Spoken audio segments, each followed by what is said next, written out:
ಕೋರ್ಟ್ನವರು ಎಲ್ಲ ಸರ್ಕಾರಗಳಿಗೆ ಕಟ್ಟುನಿಟ್ಟಿನ ಸೂಚನೆಯನ್ನು ಕೊಟ್ಟಿದ್ದಾರೆ.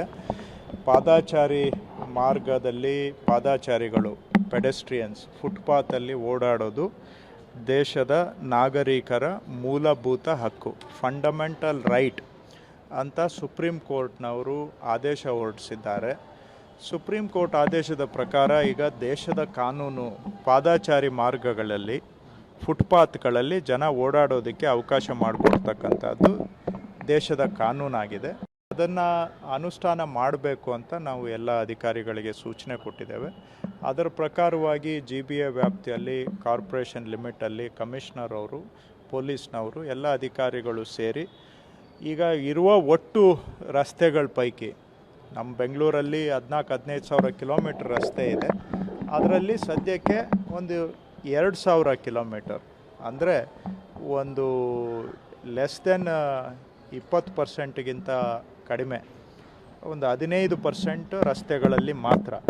ಒಟ್ಟು ರಸ್ತೆಗಳಲ್ಲಿ 15,000 ಕಿಲೋಮೀಟ್ರ್ ಮೇಲೆ ಇದ್ದರೆ 2,000 ಕಿಲೋಮೀಟ್ರ್ ಮಾತ್ರ ಎಲ್ಲಿ ಹೆಚ್ಚಿಗೆ ಜನ ಓಡಾಡುವಂಥ ರಸ್ತೆಗಳಿದ್ದಾವೆ ಅಲ್ಲಿ ಇದನ್ನು ಅನುಷ್ಠಾನ ಮಾಡ್ತಾ ಇದ್ದೇವೆ. ಇದಕ್ಕೆ ಜನ ಸಹಕಾರ ಕೊಡಬೇಕು. ಅಂಗಡಿಗಳವರು ಒತ್ತುವರಿ ಮಾಡಿದರೆ ಅವರೇ ಸ್ವಯಂ ಪ್ರೇರಣೆ ವಾಲಂಟಿಯರ್ ಆಗಿ ಒತ್ತುವರಿಯನ್ನು ಅಂಗಡಿಗಳವರು ಕೂಡ ಹಿಂದಕ್ಕೆ ತಗೋಬೇಕು. ಅವರು ವ್ಯಾಪಾರ ಮಾಡಲಿ, ಅವರ ಜಾಗ ಒಳಗಡೆ ವ್ಯಾಪಾರ ಮಾಡಲಿ. ಫುಟ್ಪಾತು ಸಾರ್ವಜನಿಕರಿಗೆ ಸೇರಿದ್ದು, ಸಾರ್ವಜನಿಕರ ಆಸ್ತಿ ಫುಟ್ಪಾತ್ ಮೇಲೆ ವ್ಯಾಪಾರ ಅಂಗಡಿಗಳು ಮುಂದಕ್ಕೆ ಬಂದು ಒತ್ತುವರಿ ಮಾಡುವಂಥದ್ದು ಕಾನೂನಿಗೆ ವಿರುದ್ಧ ಆಗುತ್ತೆ. ಹಾಗೆ ಕೆಲವರು ಫುಟ್ಪಾತ್ ಮೇಲೆ ಕಾರುಗಳನ್ನ ನಿಲ್ಲಿಸ್ಕೊಳ್ಳೋದು, ಬೈಕ್ಗಳನ್ನ ನಿಲ್ಲಿಸ್ಕೊಳ್ಳೋದು, ಆಮೇಲೆ ಅಂಗಡಿಗಳವರು ಫುಟ್ಪಾತ್ನ ಪಾರ್ಕಿಂಗಿಗೆ ಉಪಯೋಗಿಸ್ಕೊಳ್ಳೋದು, ಈ ರೀತಿ ಎಲ್ಲ ಮಾಡ್ತಾರೆ. ಅವ್ರಿಗೂ ನಾನು ಮನವಿ ಮಾಡ್ತೇವೆ, ಕಾನೂನಿಗೆ ಗೌರವ ಕೊಡಬೇಕು, ಸಹಕಾರ ಕೊಡಬೇಕು. ಎಲ್ಲರೂ ಈ ರೀತಿಯಾಗಿ ಸಹಕಾರ ಕೊಟ್ಟು ಮಾಡಿದರೆ ಬೆಂಗಳೂರಿನಲ್ಲಿ ಜನಗಳ ಬೇಡಿಕೆ ಇದೆ. ಫುಟ್ಪಾತ್ಗಳಲ್ಲಿ ಓಡಾಡೋದು ಕಷ್ಟ ಆಗ್ತಾಯಿದೆ. ಫುಟ್ಪಾತು ಓಡಾಡೋದಕ್ಕೆ ಅವಕಾಶ ಮಾಡಿಕೊಡ್ಬೇಕು ಅಂತ ಜನಗಳ ಬೇಡಿಕೆ ಇದೆ.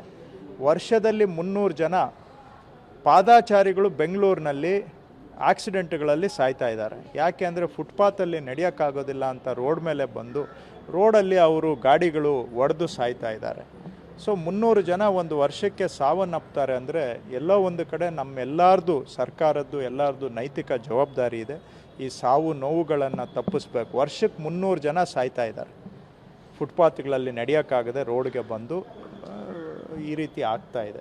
ಸೊ ಇಲ್ಲಿ ಜನಗಳ ಬೇಡಿಕೆ ಇದೆ, ಫುಟ್ಪಾತಲ್ಲಿ ಓಡಾಡೋದಕ್ಕೆ ನಮಗೆ ಅವಕಾಶ ಇರಬೇಕು ಅಂತ ಬೆಂಗಳೂರಿನ ಜನ ಡಿಮ್ಯಾಂಡ್ ಮಾಡ್ತಾ ಇದ್ದಾರೆ. ಅದಕ್ಕೆ ಎಲ್ಲರೂ ಸಹಕಾರ ಮಾಡಬೇಕು. ಜನಗಳ ಬೇಡಿಕೆ, ಸುಪ್ರೀಂ ಕೋರ್ಟ್ ಸೂಚನೆಯನ್ನು ಅನುಷ್ಠಾನ ಮಾಡುವಂಥ ಕೆಲಸ ಸರ್ಕಾರ ಮಾಡಬೇಕು.